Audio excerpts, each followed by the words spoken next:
Alley Cat Allies launched Global Cat Day 5 years ago to shine a spotlight on the life-threatening dangers cats face from many different corners around the world. For Global Cat Day, I wanted to share with you a deeper look at this worldwide threat through a discussion with Emma Hurst. She's a member of the Australian Animal Justice Party and a member of the New South Wales Parliament.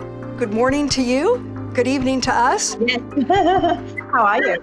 Great. It's about, 14 hours difference for you in Sydney, Australia? Yeah, nearly 8 a.m. So I understand that you share your home with a cat who's asleep right now. So we're going to hurry and talk so he doesn't wake up and steal the limelight, but that would be fine too, right? What's his name? Jester, and he's a very big attention seeker. So if he comes on the screen at any point in time, he likes to be the star of the show. Well, we'd love to have a conversation with him someday. But thank you, Emma. So tell us about yourself. So the Animal Justice Party was founded in 2009, I believe. So I worked for a group called Animal Liberation for about 10 years. And so I went vegetarian at quite a young age. And I realised I was really a quite naive vegetarian, and I went vegan overnight. Well, we have a lot in common. I'm a vegan as well, and I care about the treatment of animals, whether they are animals that are considered companion animals or quote-unquote farm animals or wildlife. And I do think that it's interesting to note how there's so many different words, just semantics of, I had to get used to in Australia, you don't say spay and neuter, you say desexing. Exactly, desexing. And there's other words or phrases that might be a little different, but we have so much in common that that's why these, working together. So for example, here in the United States, last year, there was a horrendous killing of cats in Oakland, California.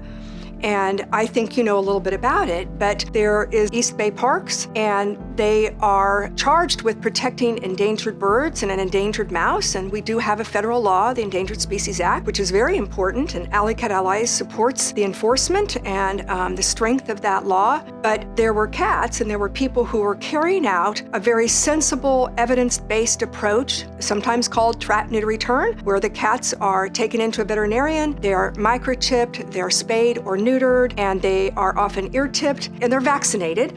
And in this case, this population of cats was being managed. It was a very sensible, sustainable approach. And yet the rangers took a gun and a silencer out and shot cats over a series of nights, hunted them down, and instead of calling the shelter, instead of taking the cats to a shelter, or working with anyone, they shot them and disposed of them in a trash can. They didn't scan them for a microchip, and this led to this crazy kind of mystery where nobody knew what happened. But we understand at the same time, something just as horrendous was happening in Australia. So tell us about that, Emma, because that's one of the things you're working on. Yeah, absolutely, Becky. And again, we were looking at a responsible trap, neuter, return program that was happening in the port of Newcastle. And carers arrived one morning, absolutely distressed. There was an absolute bloodbath. There was blood left all over the place. There was a cat shot and left alive. There was cats missing and presumed dead.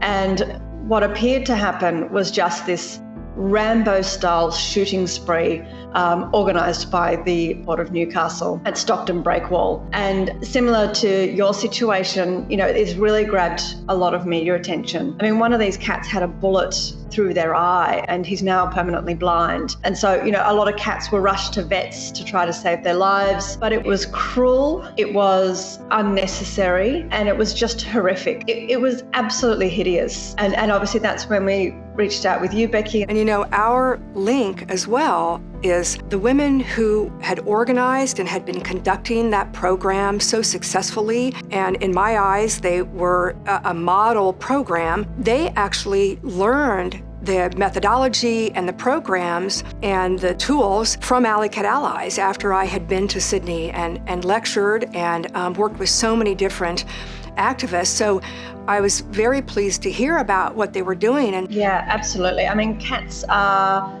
just being vilified. There was a lot of articles that were coming out that were vilifying cats, and they all used this one image of this cat with a bird in his mouth, a dead bird. And then it was actually exposed that this wasn't a photograph of a cat that had killed an animal in the wildlife. This was actually taxidermy. So this was a cat that had died, that had been stuffed, and that a bird had been put in this cat's mouth, and then they were using that as a photograph to say this is what cats are doing. There is so many threats to wildlife, and of course, humans are probably one of the worst of it. It is just quite hideous. We have this really bizarre mentality when it comes to wildlife, and there's never sort of any acceptance that we are causing so much harm to wildlife. Australia has a very, very bad track record for species extinction, and I can tell you what, it's not cats that are causing species extinction here in Australia. It's overdevelopment, it's lack of money and resources in protecting animals. 2 years ago, our entire country was on fire. When those fires stopped, the government put a huge amount of money into the largest 1080 baiting program. Now, 1080 is banned in most countries in the world. It's not banned here. So 1080 poison is just an absolutely hideous poison. It causes excruciating pain and suffering, but it kills native animals. It kills non-native animals. It's indiscriminate. It will kill any animal that eats it. Emma, here in the United States and in many parts of the world, the policies that used to be in place for our local municipalities, our shelters, our animal control, they used to be, the norm was to round cats up and impound them. And the large majority, in some cases, in some facilities, like practically 100% of the cats were killed. And there's even places that have been gassing cats and dogs until recently. Cats here in the United States, more cats are killed in our facilities than any other species, any other animal. But because Alley Cat Allies has been in place now, we organized about 31 years ago. And all across the country, there are hundreds of new local ordinances and local practices within the shelters and within the animal control, and it is now mainstream. We have the same issue that you said, Becky, where the majority of animals that were coming into pounds and the majority of animals that were getting euthanized and killed were cats. Every single council pound that we spoke to said they wanted to see the government funding trap, neuter, return and care programs that were done responsibly, which were done funded by the government, and every single one of them supported it, which was really quite hopeful for me, because I wasn't sure where the council pounds were going to sit on this particular issue, but they really wanted to see a lot less cats coming into pounds, so then they could actually work to rehome the cats that do come in. But at the moment, they said the numbers are just so enormous that they can't actually handle the current situation. We're all about evidence-based solutions and working together with you, finding that we have some very deep common goals and objectives, and we look forward to continuing conversations with you and continuing these campaigns. We want justice for the cats killed at the Port of Newcastle, and of course those at Oakland, California at the East Bay Parks, and everywhere. And happy Global Cat Day.